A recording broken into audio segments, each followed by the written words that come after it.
ওয়াশাওয়িরহুম feel আমর।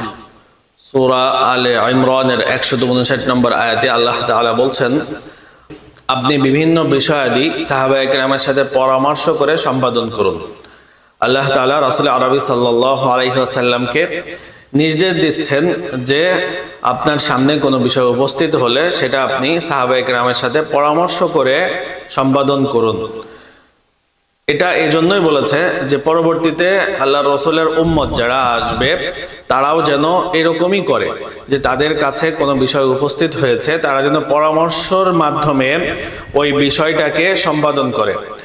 আমরা আমাদের বিভিন্ন সময় বিভিন্ন বিষয়াদি আমাদের সামনে উপস্থিত হয়, যে বিষয়গুলো আমরা আসলে বুঝতে পারি না যে কি করব, কোনটা করব। তা সেক্ষেত্রে আমাদের পরামর্শ করাটা জরুরি। পরামর্শের ক্ষেত্রে কিছু বিষয় লক্ষ্য রাখা উচিত, সেটা হলো কার সঙ্গে পরামর্শ করব। এমন ব্যক্তির সাথে পরামর্শ করা উচিত যে ব্যক্তি উক্ত বিষয়ে পূর্ণ অভিজ্ঞতা রয়েছে এবং তার এই অভিজ্ঞতাটাকে যদি আমরা কাজে লাগাই তাহলে আমরা আশা করতে পারি যে বিষয়ে আমরা সফল হব।